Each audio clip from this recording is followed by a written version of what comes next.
The fight against the left's woke agenda is never ending, but it's time for me to give them their weekly dose of common sense. This week, I go head to head with my favourite lefty, former Labor Minister Graham Richardson.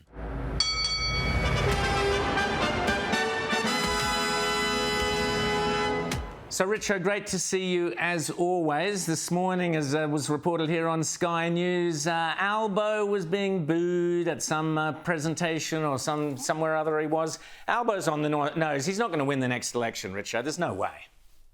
Well, I think we should have a side bet on that because he will win. Every bet I've had with you, I've won on who's going to win. I predicted that Scott Morrison would win the election. I predicted all 3 Donald Trump victories. Oh, that's right. One of them was wrong. But anyway, you and I both know that he probably actually did win. But anyway, let's have a look at the video of Albo being booed. Mate, you are not a good conspiracy theorist, really. Have a look at Albo being booed. Albo, go home. We don't want you in farms. You don't want them off your property. Get out of here. Importance of the steel industry for this electorate. Stephen Jones has been an extraordinary member. Now, in all seriousness, Richo, it's not a great look. Albo hasn't had a great first term, if he's probably only a term. Except you've got the headline wrong. Heckled by angry locals. What you should have is heckled by angry local. Take away the S, mate. There was just one lousy protester. Yeah, but that's all it takes. We're going to be a slim election, isn't it? Tell me, what can Albo do to try and rescue this election for the left? Because I don't think he can do it. I don't think there's anything in the tank. I think it's all Peter Dutton's to win. And to lose, for that matter. But what can Albo offer the electorate? He's tried everything. They ain't buying it. You know that. I don't think it's a matter of promises and seeing who can, there's 1 million there, well, I'll give you 2. I don't think it's that sort of election. I think people are looking at character. And when you look at character, I think Albo passes the test, any test. Well, I would say he hasn't passed the test on anti-Semitism, and I would say, looking at your heckler there this morning, he hasn't passed the test on climate because, and energy costs, for example, which he promised it would be $275 cut. He promised that 1,000 times in the run-up to the election. In fact, we've seen energy costs going up, which is why our lone heckler there was so upset because of windmills, etc., etc. But I think you say he's passed the character test. I would argue what aspect of his character is there for the people to appeal to vote for. I don't see it. What aspect of his character? Well, I think Albo's character really is not in question.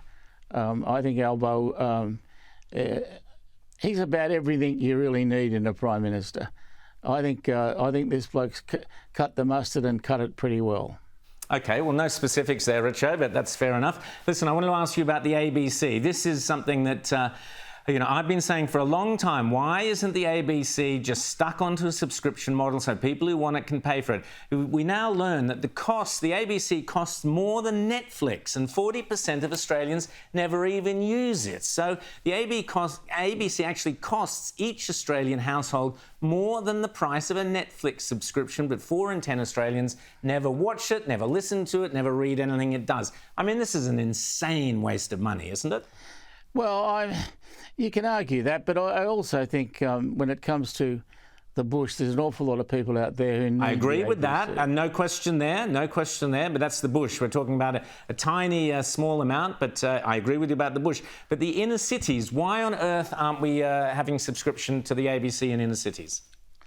I wish I could answer that, but I'm not even going to try. But I repeat, in the bush, you've got to have it. So it's an essential service. Okay, I agree with you on that. We'll agree on that, but I think it should be subscription definitely in the elsewhere.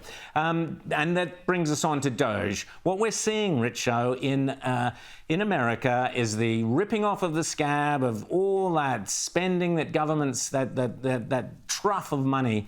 They've all got the politicians have got their snouts in there, all sorts of dodgy, dubious things. Is the same, you've been in government, you've been close to the bureaucracies. Is it as bad in Australia? No, it's not. How do we know?